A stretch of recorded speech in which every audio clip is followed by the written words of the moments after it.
Welcome back to the Six Figure Mastermind. Marianne DeNovelis here with you today. How do we get the customers to close themselves on the sale? Well, I'm going to walk you through it. Stay tuned.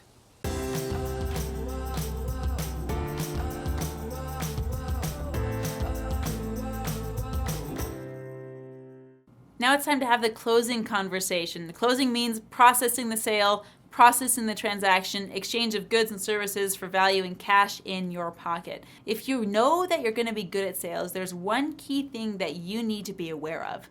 You need to know that the customer is always responsible for closing the sale. Now, you may think you're responsible, and there's some elements to that, but the responsible closing and salesperson knows that the customer is the one in charge of saying yes. So, to get your customer to close themselves, there are some elements that you need to implement in your closing conversation. First things first, establish trust, and you don't do this fake either. You don't want to be the superficial person.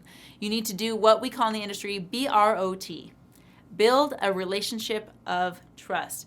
What does that look like? It looks like getting to know the other person, get to know their dynamic, get to know their demographic, ask questions about relevant to your business, maybe about their family or what they're doing or what they're involved in.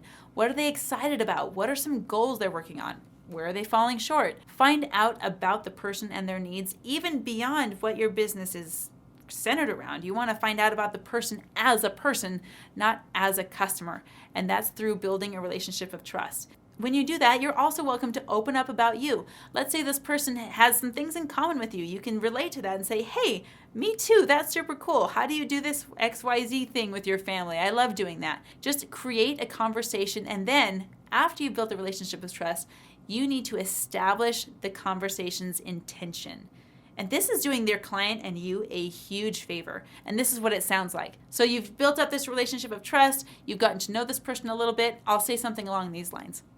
Hey, that's so awesome. I'm really happy that you subscribed to the channel. That's super cool. Basically, here's why we're chatting today, and here's what I want to accomplish while we spend some time together. First things first is I want to know what your needs in your business are. And then after we assess that, I'm going to kind of go over what my business is doing and see if there's any kind of a match. If there's a way for my business's expertise to fulfill the needs that you have, we'll go ahead and get you started if it's a good fit for you. Okay, is that pretty simple?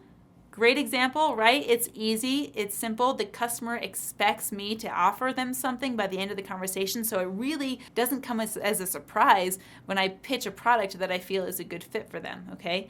So establish trust and then create the intention. In that space, you need to position yourself as the expert in your industry. Now, I'm not saying you have to think you're better than everybody else in your industry. I'm not saying you have to think that everyone in the industry that's doing what you do is worse at it than you are.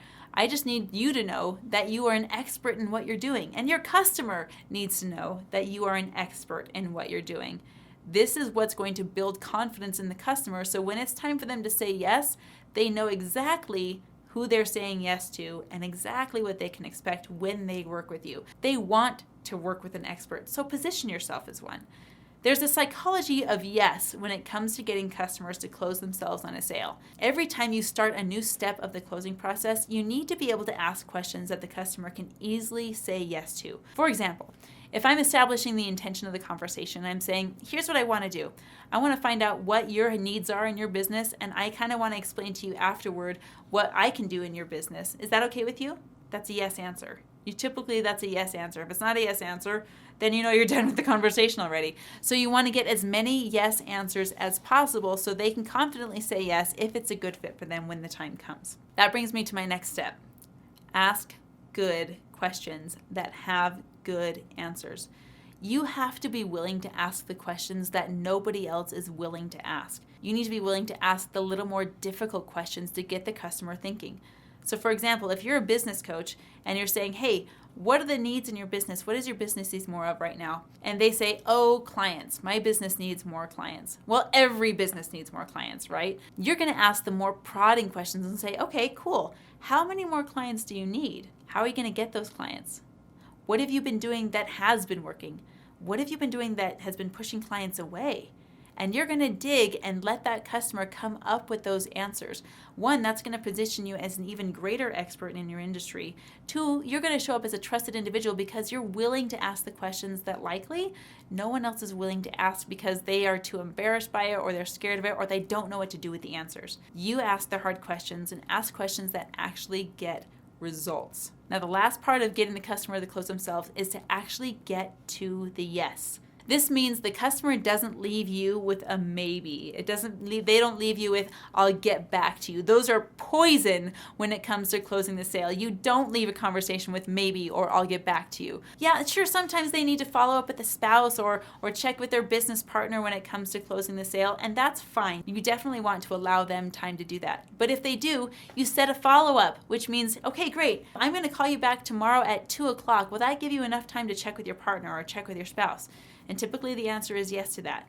So don't let them off the hook with a maybe. If you end with a maybe, you haven't closed them on anything and you haven't done your job. They need to be closed on the yes, meaning that they say yes confidently, or they need to be closed on the no, that they are well educated enough about their needs and your business to know that it's not a good match for them. And by the way, as a bonus piece, if whenever you get a no, you're any less happy than you are when you get a yes, that's just an indicator to you that you had an agenda going into this conversation. If you want to know more about agenda, watch my other videos on how to close the sale. We're going to talk about agenda and intention in those videos. And if you have agenda, you lost the sale before you even started it. So when you finish the closing conversation, have the mindset that says, I don't know if it's a fit for them or not. Maybe it's a yes for me. It's up to them to decide whether they want it or they don't, and I'm happy either way because I know I did my job. So get your customers to give you the yes as many times as possible, so when it comes time to close themselves on the conversation, they know how to do it with confidence.